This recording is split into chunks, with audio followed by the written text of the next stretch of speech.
get ready to thrive loud with Lou Diamond. Hey, Thrive Loud fans, Lou Diamond here.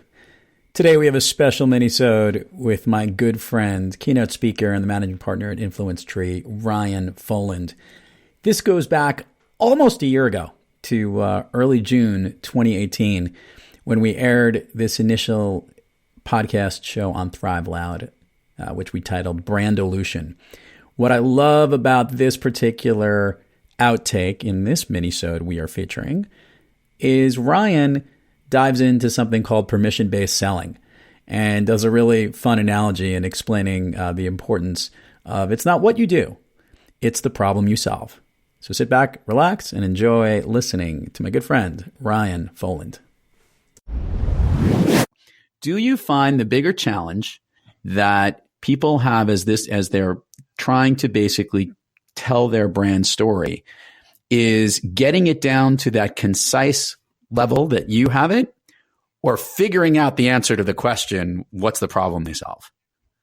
Well, if you don't know the problem that you solve as a brand, as a person, as an executive, as a leader, as a teacher, as a anything, then that's where it all will start or stop. Because if you are not solving a problem, people are going to be like hardly interested at all in what you do, because people want to solve problems. If you think about the monetary choices that you make in your life, most of them are spent to solve a problem. And you might argue, well, what about a $6,000 purse? That doesn't solve a problem. I would argue that it probably does, because that person, the problem might be that there's not a social status, or the problem is that they're trying to, attract a certain crowd, or the problem is that they don't feel like they're fitting in. So if you really do like a derivative on whatever it is that you're buying, that little rate of change, the spark within you is likely to solve some sort of problem that's relative to you. And it's not just the problem, because I'll help people and they will describe a problem and I will listen and I'll be like, bleh. Okay. That doesn't move me at all. So Lou, have you ever had a paper cut? I actually, ironically, have one right now on my pinky. And I'm not even kidding. This happened, and it didn't even happen from a piece of paper.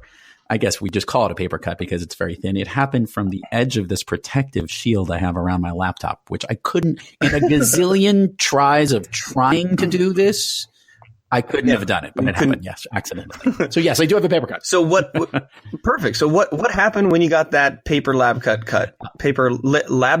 Laptop paper cut? When I got this paper cut, the first thing I said was shit. Yep. And then actually at that particular point, just went to the sink and cleaned it off. That was the first thing I did. Yeah. And that's it, right? That's it. You just, shit. And then you move on with your life. Correct. Now, have you ever had your finger chopped off? Like actually chopped through the bone? Fortunately, no.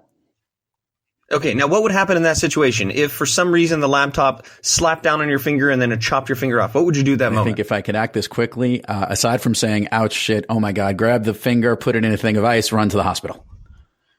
Yeah, right? And anybody around you would sort of freak out and they drop everything to help. Yes. Now, the difference between a paper cut and a finger being chopped off is the action associated with it afterwards, right? With a paper cut, you're like, meh, okay, got it. I'm going to move on with my life. When a finger's cut off, you stop everything you're doing. You call 911. You get the finger on ice. You try to make sure you have some help. You blah, blah, blah, blah, blah, right? There's a series of actions. And the same instinctual thing happens with the person who's listening to you talk. And if you describe the problem that you solve in a way that is like a paper cut, they're going to be like, man, right, that's cool. If you describe that exact same problem, but just choose words in a way that elicit more of this, pain that's actually associated with it, right? It's like, yeah, I'm solving world hunger, or, the problem is that people can't eat. Meh, paper cut. X amount of people are dying every single day, and that's called blood. So even describing the problem that you solve, you still have to make it bloody, and you have to make it so that people want to have something to do with the solution. And that starts this process that I call permission-based pitching. Mm-hmm. And it's a really cool process because too often you as a brand are trying to pitch yourself to somebody who really doesn't care because they don't have that problem. So it's a series of questions that all focus on the problem.